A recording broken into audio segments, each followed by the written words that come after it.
everyone is healthy, your families as well, of course, and that you had a great summer. I, for one, was looking forward to having the kids, we have two young kids, go back to school. So far, so good. I hope it's the same for all of you who have kids in school. It hasn't been easy.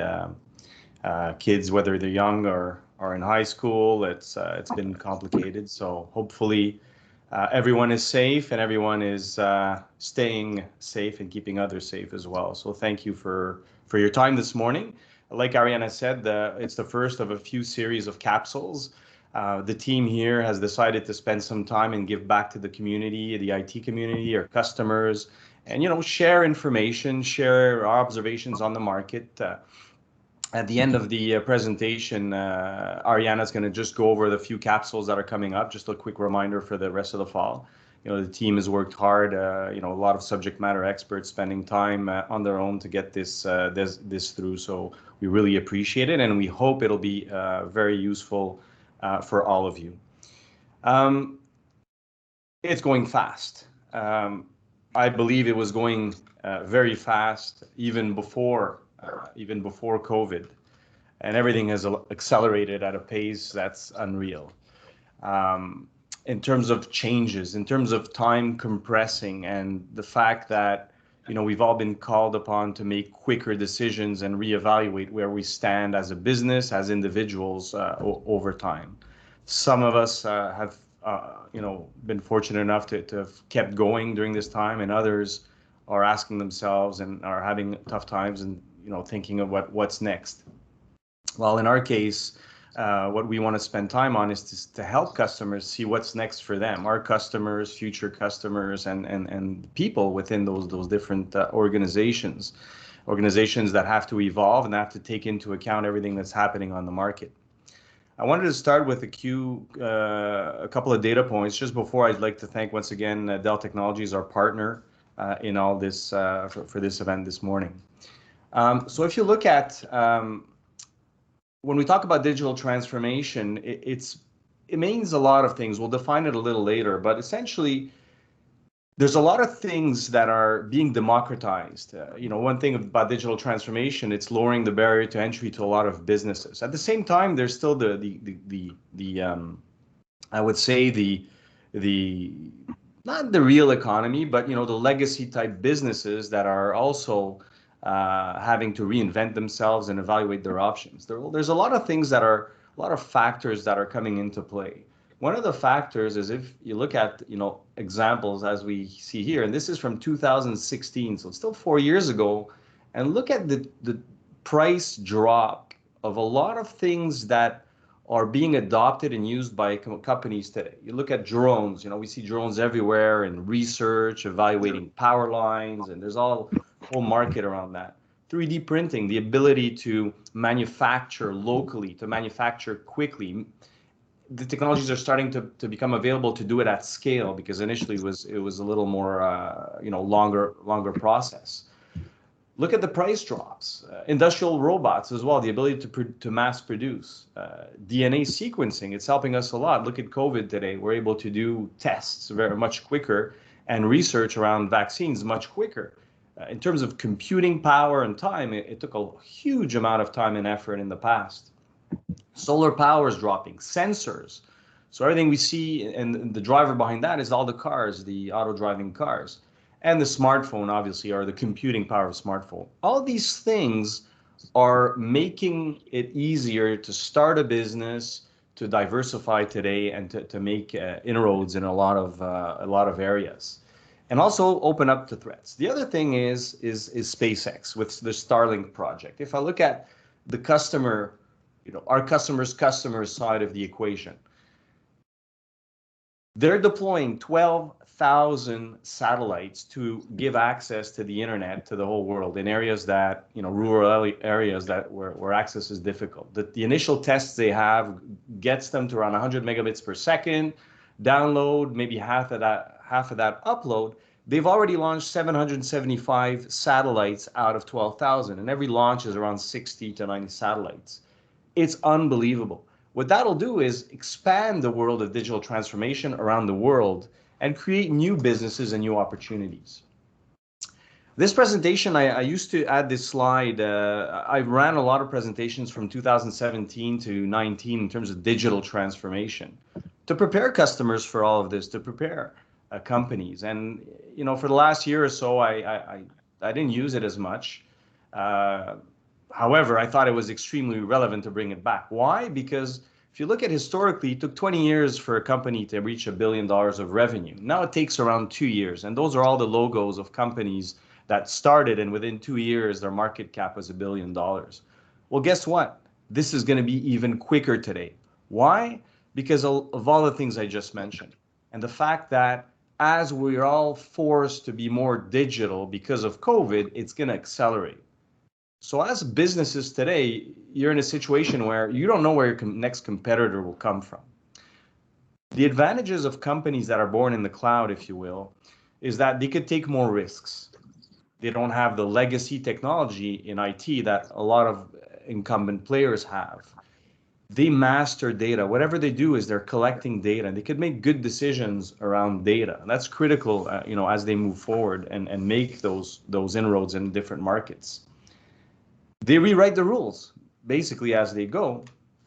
They're competing for talent, so talent that we need to digitally transform. These companies are going and hiring them.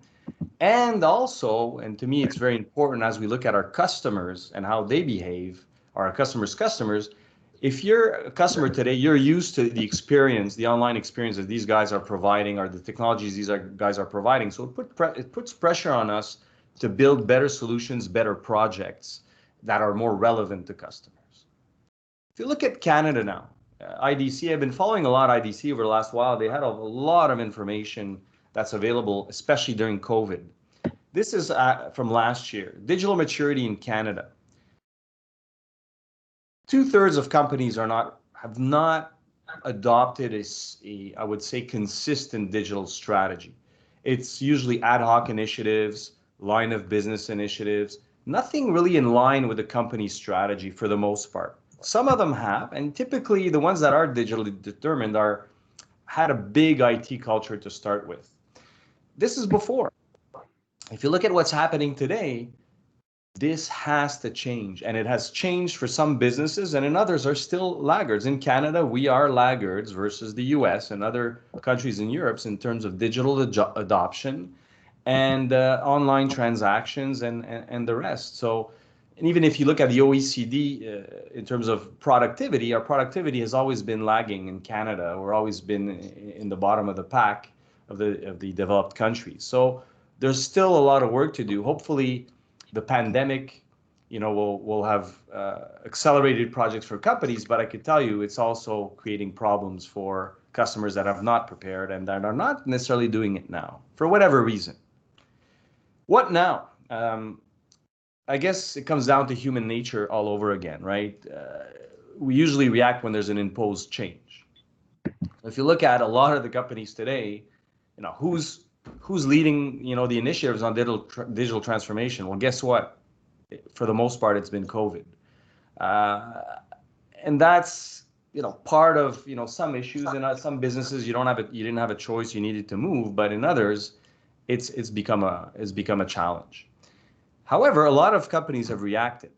Back in April, like a month into a month and a half into COVID, Microsoft was also, if you look at Microsoft today, they're in a great position because all, between Office 365 and all the applications, they were able to see, what customers were doing and how fast their technology was being adopted.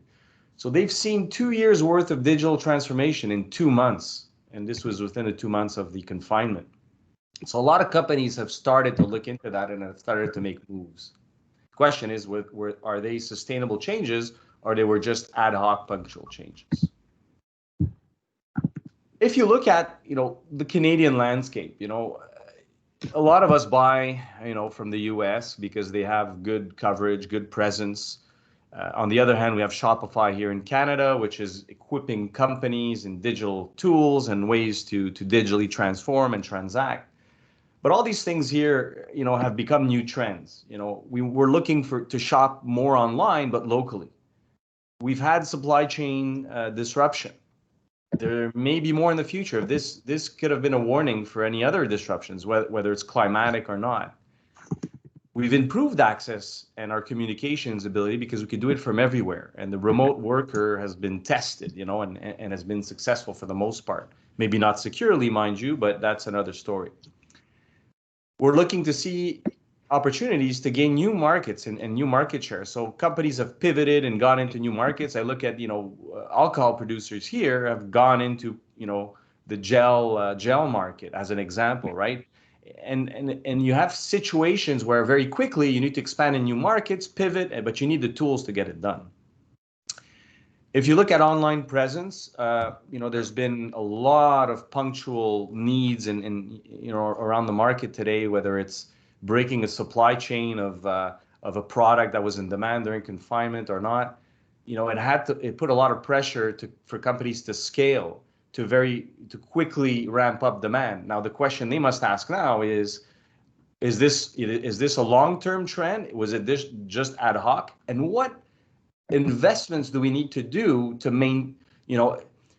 be able to be agile? And do we spend a lot of money to manage the worst case scenario, or do we have an organization that invests so there's some sort of agility in supplying peak demand punctually?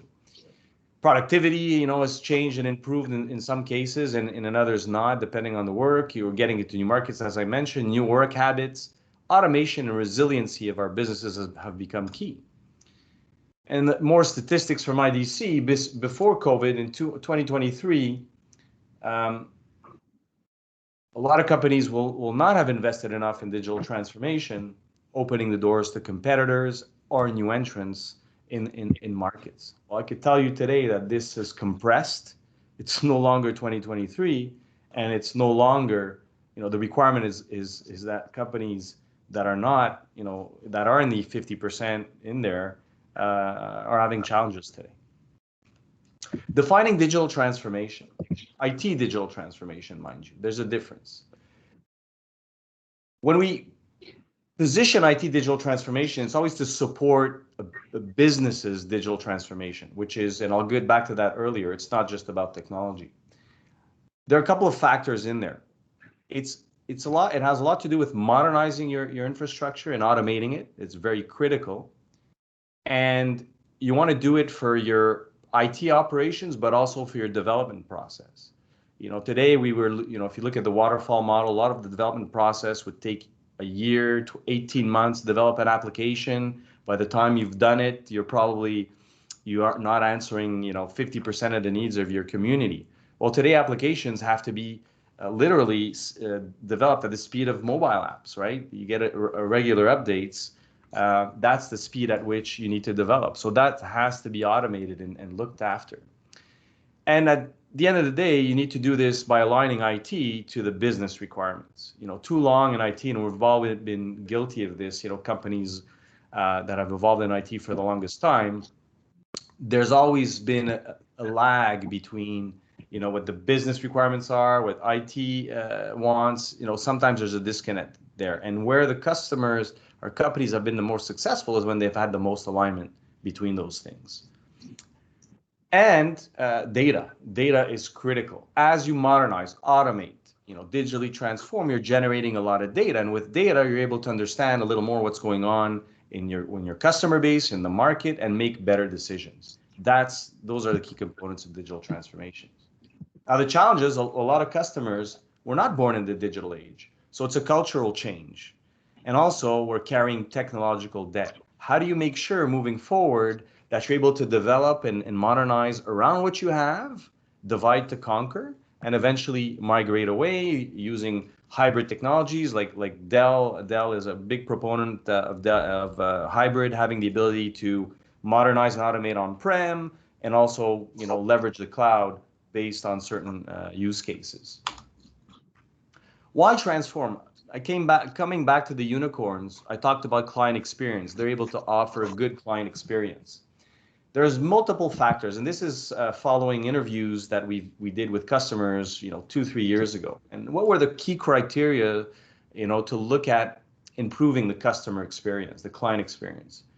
A few things come to mind. First of all, you need to develop very quickly, so with velocity, but at the same time, you need to do it with quality. And typically that goes once against the other, right? The ability to develop quickly sometimes introduces problems and faults. And I don't know if you guys are like me, but you're as good as your last app. When I download an app, I look at the amount of stars on the app. If there's a star of 1 or 2 stars, I may not download it unless I don't have a choice.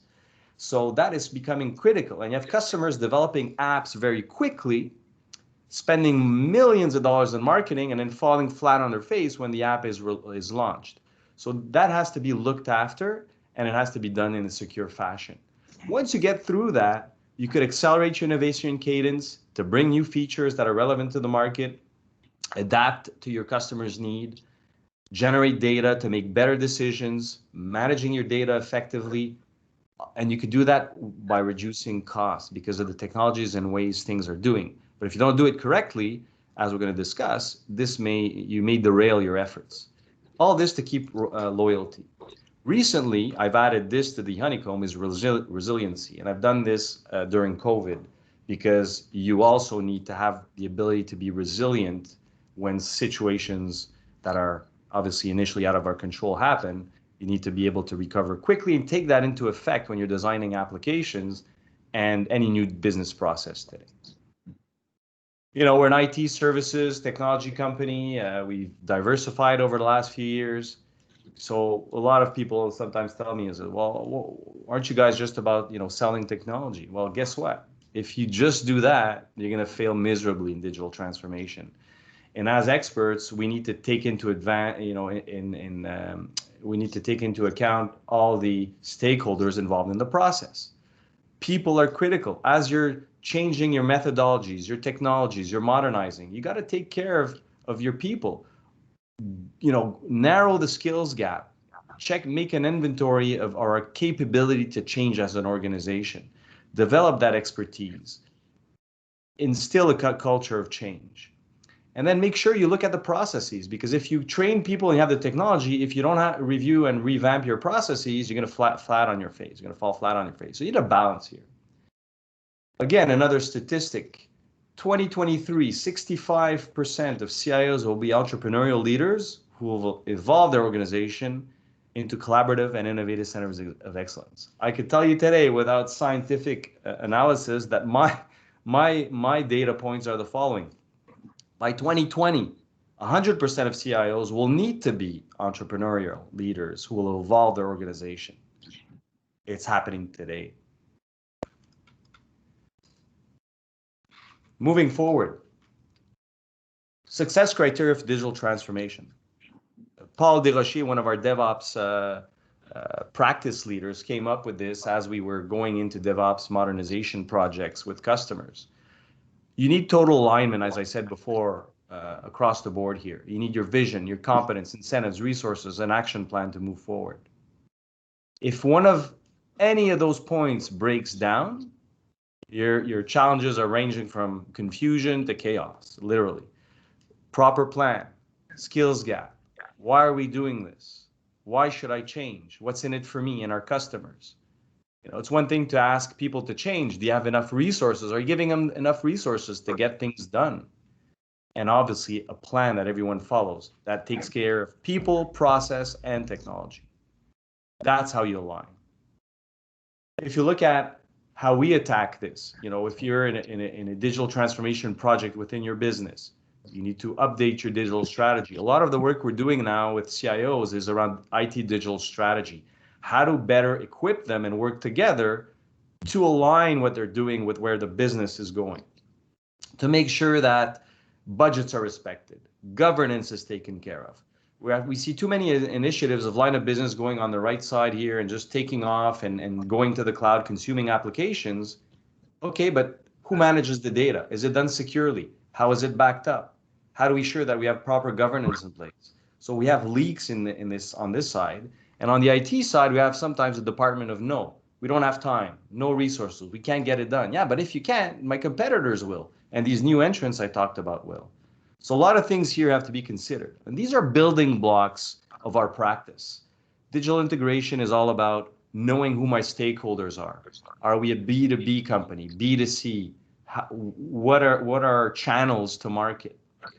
How do we manage data efficiently, leverage it, cybersecurity across the board, cloud modernization, and continuity, supported by virtualization automation, digital transformation of applications to help decision making. All these things come into play when you're building your roadmap. If I take one example, moving forward here, because Ariana is going to tell me at 10 minutes that she's going to pull me off. Moving forward here,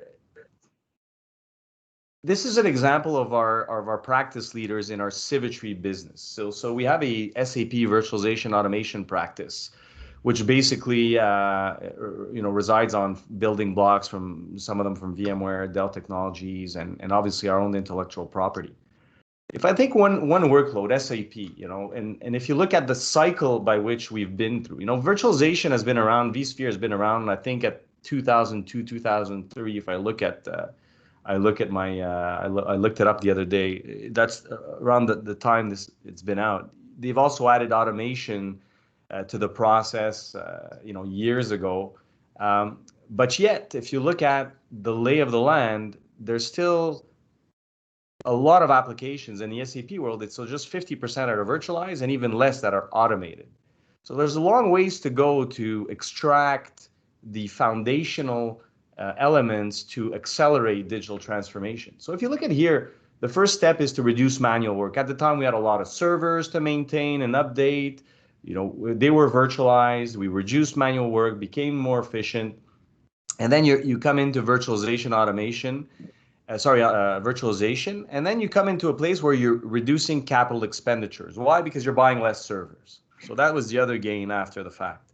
Then when you're automating, you're doing less manual tasks, you're reducing your operating costs, right? So you're able to leverage the cloud, on demand, hybrid cloud, so you're able to reduce OpEx. But we're not generating any revenue yet. So then you come into the new area, 5 years, and there's a lot of work involved in getting this done, is where we want to be at as a digital transformed company, is to have automation to drive AI and machine learning. In order to do so, you need to automate, you need to manage your data effectively, and then you could leverage machine learning to make decisions and start generating revenue for their business.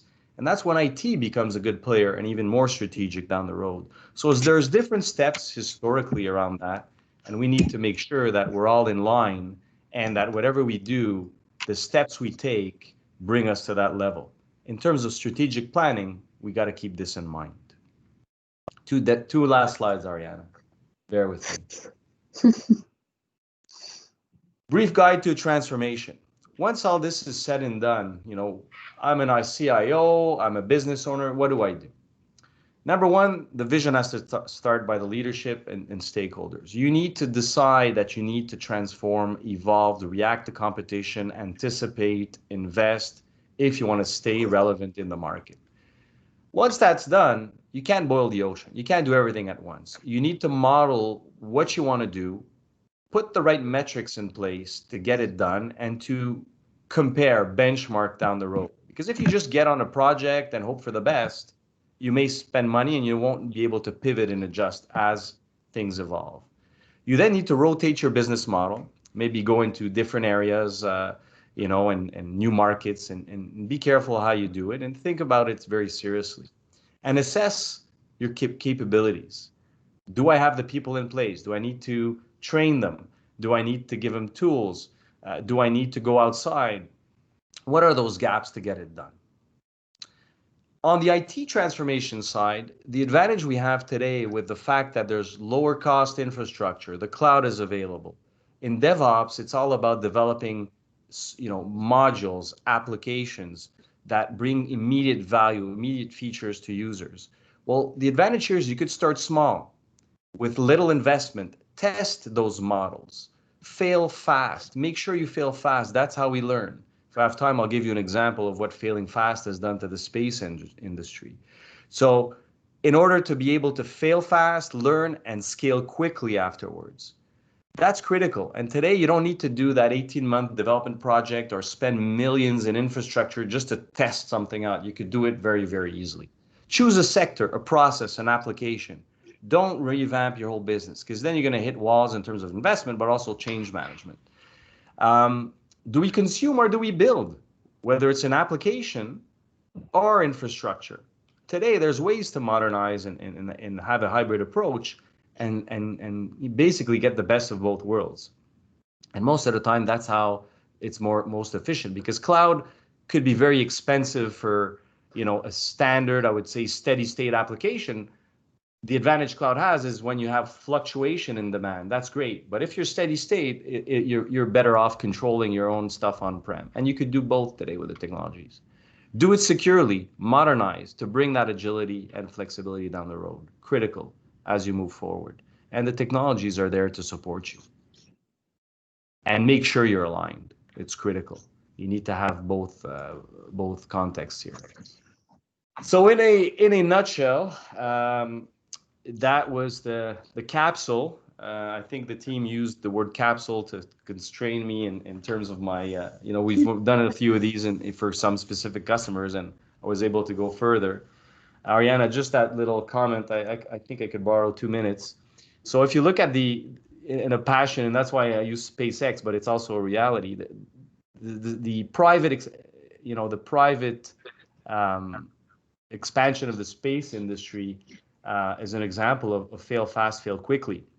If you look at what SpaceX has done in order to launch, to do what they're doing today, launching and reusing rockets practically every week, they went through so many tests and scrapped so many rockets in the testing phase, and they're able to iterate, learn from their mistakes, and move fast. And when they launched the Demo 2 capsule, the first manned capsule from the US since the space shuttles, they had the NASA director, and they had Elon Musk there, Jim Bridenstine and Elon, and they were talking exactly about that. Jim said, as the government, we cannot fail. Whatever we do had to be perfect. Parts, everything had to be tested individually, then together, and through so many different iterations, and we could never fail. And obviously, we know it ended up failing eventually. And then you had Elon Musk saying, we're like DevOps, right? We're just, churning out projects, parts, testing, and we'd rather test something in a live rocket than in a lab, a component sitting on its own doing nothing and not interacting. So if you look at businesses today, it's the same approach, right? If you're going to go into development or consume applications, you need to do things, start small, be smart, fail fast, learn from that, and move on. And that's the speed at which the unicorns are going today. Thank you. Okay, so we're ready for our questions and answer period. Does anyone have any questions they'd like to share with Patrick? If not, I have one. Go ahead. Okay. So my question is, you talk a lot about people, process, and technology, but you don't prioritize or describe in what doses or percentage we need them. Can you elaborate on this? There's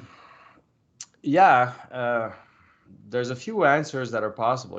The answer is the quick one is you got to pretty much do everything almost at the same time. But the first part is making sure that the business wants to get this done, right? Like I said earlier, in the vision, the leadership needs to get it done. Once that decision is made, then all three have to work in parallel, right? You have to have teams that look at inventory of your staff, your people, in order to support those decisions. But at the same time, you need to look at the technology investment and the process change, because when the leaders, decide on something, they also have to get an idea of the investment and the budgets required to get it done. So it's kind of like a catch-22, because depending on your skills gap, you'll need to have investment in either new people and training. Do you have the technology in place to get it done? And also, what is the effort involved in changing your processes? So I think when the decision is made, you literally have to go out and build teams to look at all three areas around at the same time. Obviously, there are things that don't need to be done by the same people, right? Depending on the size of your team. But you need to take all this into account to come up with that budget and also that timeline to roll everything out. Because if these projects, if an endeavor takes you 2 years to do, don't do it, because your unicorns are going to be beating down your door and your competitors will have done it in half the time or a quarter of the time. So you got to be mindful of the time by which you do the analysis, the budgets you have, and the time you need to do or give yourself to roll things out. So it is a complex answer, I know, but it's in equal doses almost at the same time. Okay, thank you. That clears things up. So if no one has any other questions, I have a second one actually. Oh, wait, we have Joe that's writing. He may have a question.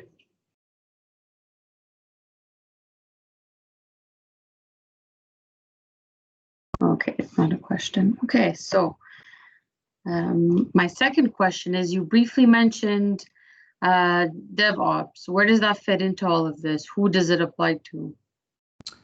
Good question, because if you're a small business today, you're strong, unless you're really developing something that's cloud native, you're not going to be developing applications. So typically, if you're looking at a customer that's looking to adopt DevOps, you're a large company, relatively large, but you have to have a good development shop, right? Usually when we look, what we do is we do a DevOps maturity models and analysis. So we go into an organization that want to digitally transform, and we help them move from a waterfall development project process to DevOps. They need to go through Agile before. I'm being a little technical in my terms, but it's the ability to see if they have this tool set, the processes to adopt DevOps. Usually we look at companies that have development shop of around 15, 20 developers and more. So you need to be in that thinking. But you have different levels, right? You have other companies that all they do is develop APIs. So they don't develop application, they develop links between applications, right? That's also development, and the DevOps process applies to that as well. If not, you're going to be consuming applications. If you're too small or you're not in the development environment, you're going to be consuming applications. You got to make sure they're aligned with what you want to get done. And that's why I had the comment on, do you build or do you consume? It applies for infrastructure, but it also applies for development. Okay, makes sense. Okay, well, I have one last question. Yep. Unless anyone else wants to interrupt, but I don't think so. Oh, someone's writing here.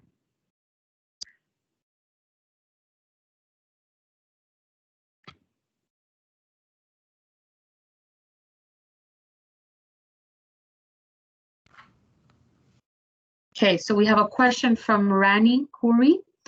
On average, how long does the journey take, is his question. There's no average. It depends on the amount of, I'll give you, I won't name names, but we have a customer in the financial sector that we're working on now, and they've been at it for 2 years. There's more to do, but they're doing everything. So the question is more, what is the approach, the phased approach to get it done? Because what you need to do is you need to drill down in terms of application services. And that's why I said earlier, you need to start with a few areas of your business and convert them. And then you're able to get quick gains, because 2-3 years doesn't make sense. In this case, the customer has a 3 to 5 year investment plan, and they've decided to separate in slices what areas are going to have the best gain short term to maximize, obviously, the results and the impact. So a big project could take years, but you need to break it down in modules, if you will, because you need to have gains now. You can't just spend money and not have immediate gains. And the technology process today enables you to get that done. Okay. I have one last question on my end. So we're hearing more and more about security breaches everywhere, including in Canada. Where does security fit in all of this?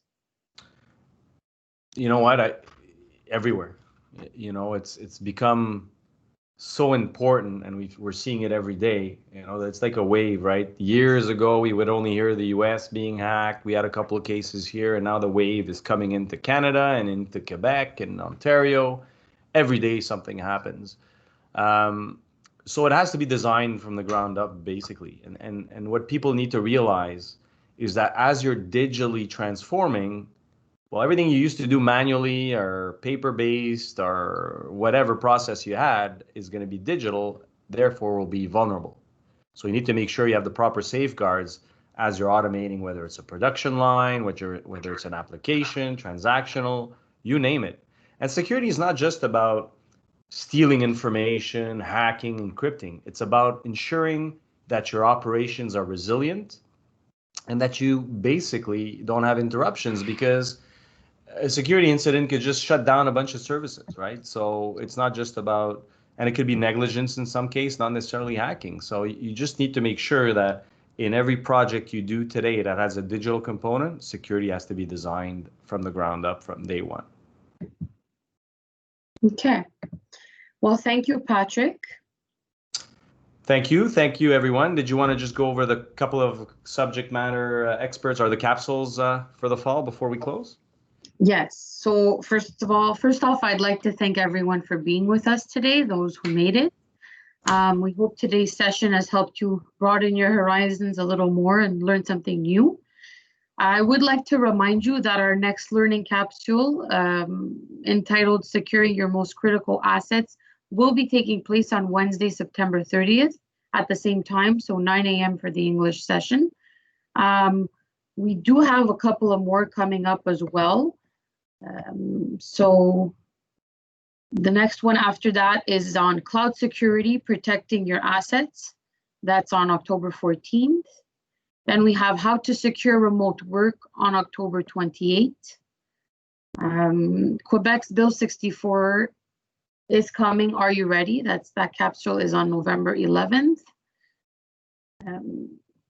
There is a capsule on managed services on November 25th. And finally, virtualization and automation on December 9th. So if you haven't already, you can go register now on our event webpage. So thank you. Thank you very much, everyone. Have a great day and stay tuned. We hope to see you soon. Yes. Bye-bye. Bye.